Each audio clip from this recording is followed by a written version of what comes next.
Good morning, everyone. Welcome back to the show today. Hope you missed us a lot this past week. We sure did miss you. We are back on the Wake Up today. And today we are talking about a lot of different things.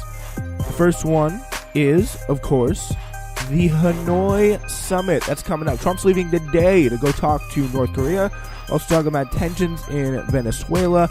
The rising battle over the border wall. That's also going to be on our show today. So, yeah, thank you so much for joining us once again now that we are back from our little break. And, yeah, just as we said, back February 25th. And that is what today is. Post-Oscars Eve, Oscars morning, whatever it is. Everyone's talking about the Green Book winning Best Picture.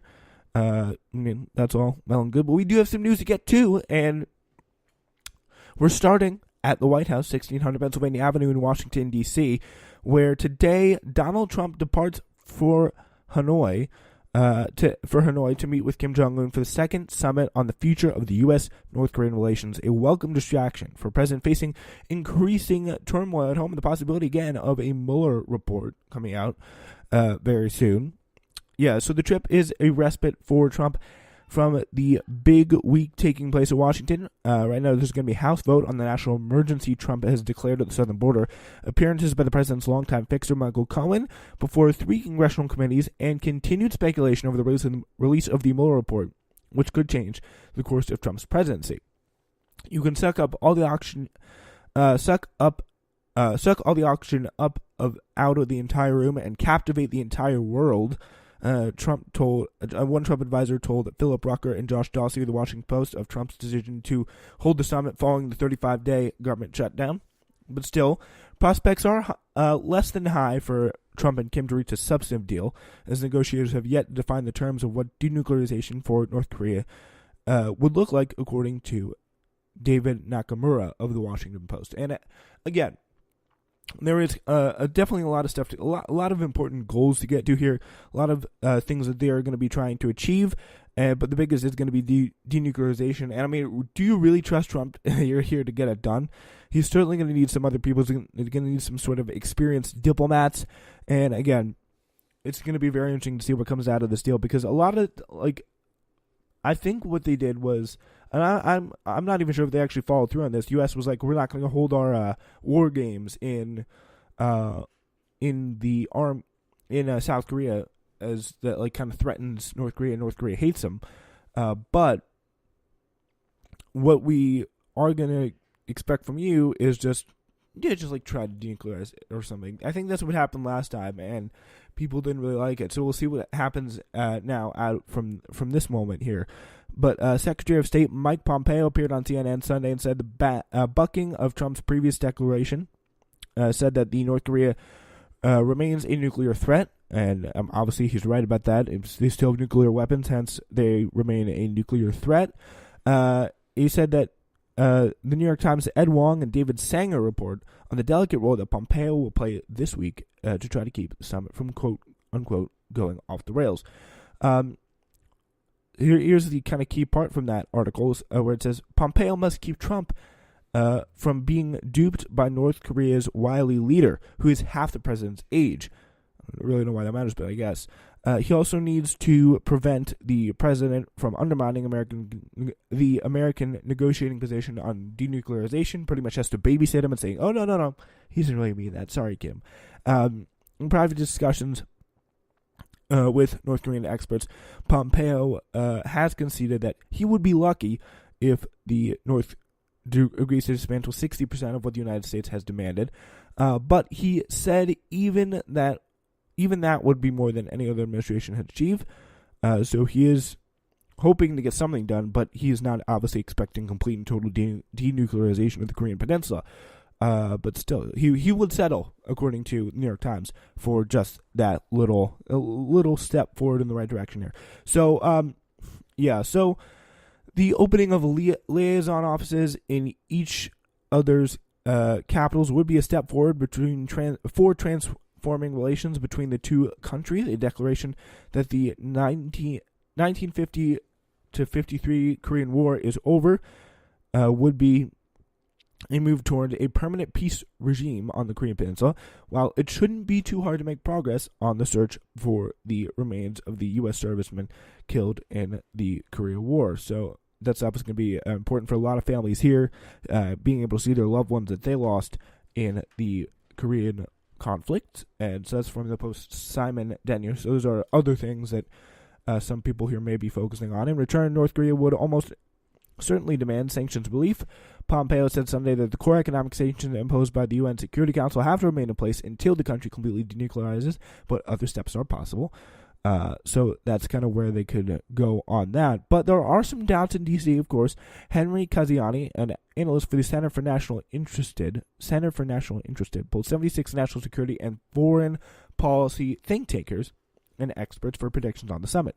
2/3 are pessimistic about Trump's ability to secure concessions, 20% are hopeful, and 10% are optimistic. So that's pretty much where a lot of people are in the country as well. I honestly have no idea what to expect from this summit. That is kind of right as we speak, ratcheting up in Vietnam right now.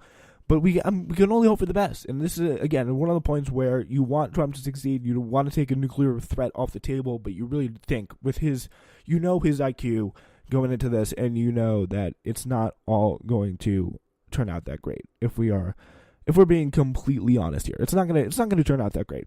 So anyway, that is that on the North Korea front. So now we turn to Venezuela. The standoff between Venezuelan President Nicolas Maduro and the opposition leader Juan Guaido intensified over the weekend over attempts to deliver humanitarian aid to the country, with several killed and hundreds injured.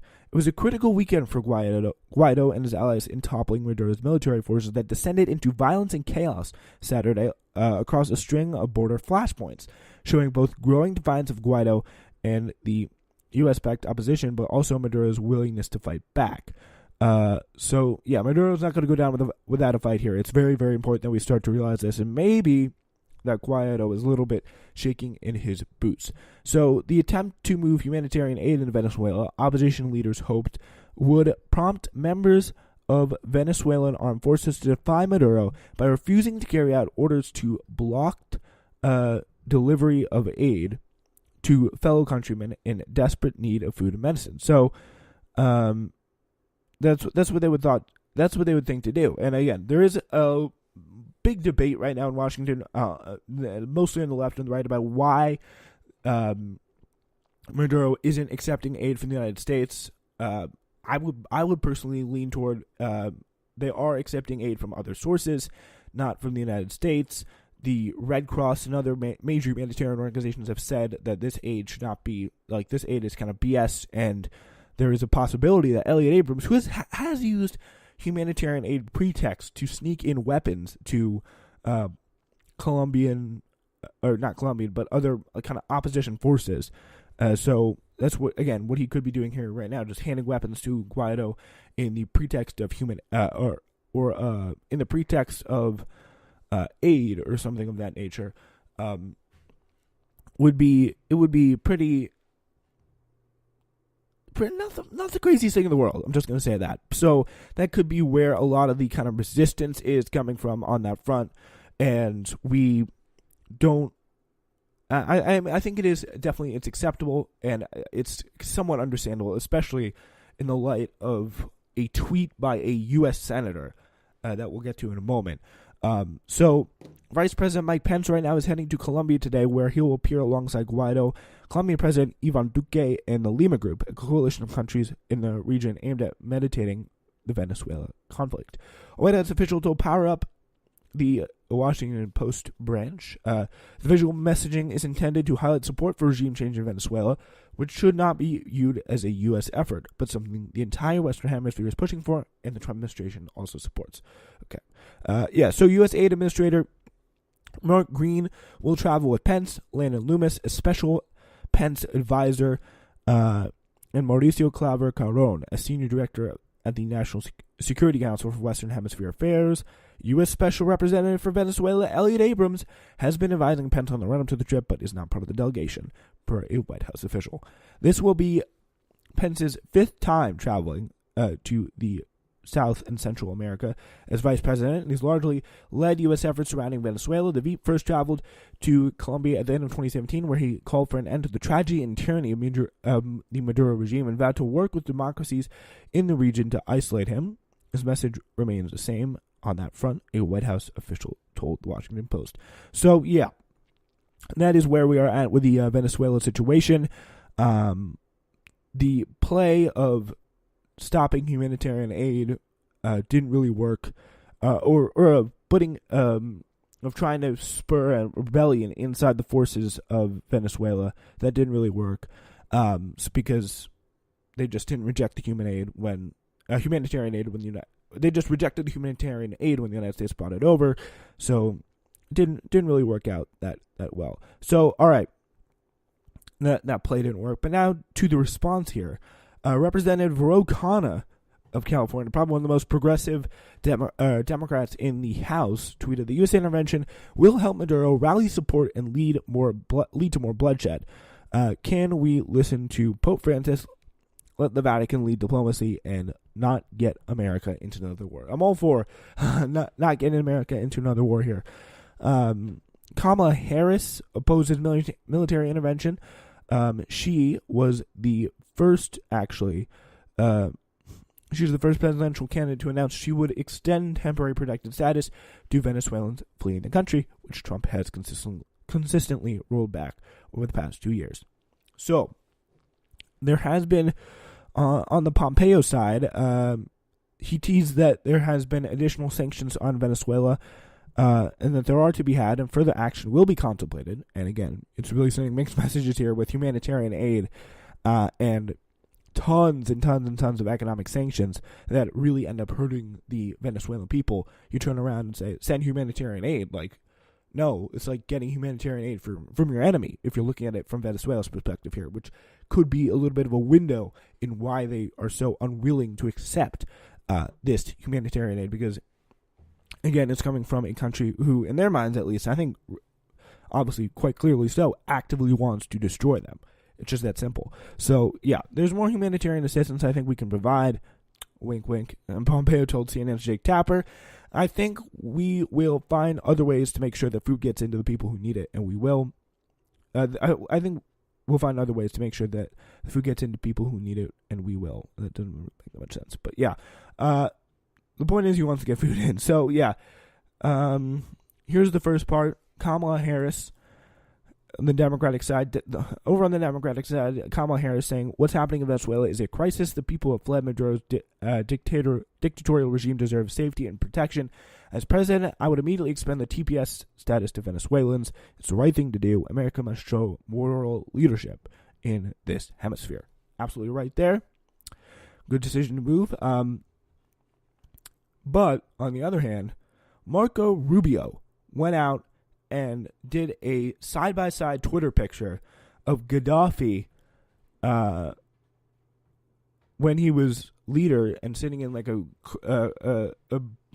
golden throne, and then when he was like on the streets about to be beaten up. So pretty much what it is an absolutely completely unveiled, frankly, death threat against Nicolas Maduro. So yeah, no matter his views on Maduro, this is what Missy Ryan said on Rubio on Twitter, at Missy Ryan. He's promoting what was a gruesome extrajudicial execution, one that did not set the stage for peace or stability in Libya. So yeah, that's what he wants. He wants Marco Rubio, with this tweet here, making it clear he wants to see some sort of a Libya, he wants to see another sort of Iraq, where the dictator is run out of town, toppled and deposed in the streets, and the American military just goes in and does whatever it wants. And I really don't know how much of the country is going to support that. And it just shows you what kind of the sick bloodlust that guy has in the back of his mind. And that is, again, it's a very, very disturbing stuff. All right. We move now to Capitol Hill, where congressional Democrats are set to vote Tuesday on legislation to reject Trump's national emergency declaration to build a wall on the U.S.-Mexico border. It's a measure that will likely pass the Democratic-controlled House, and once it lands on the Republican-controlled Senate, only needs 4 Republican defections to put the measure, to pass the measure and send it to Trump's to Trump's desk. On Friday, Trump said he would veto the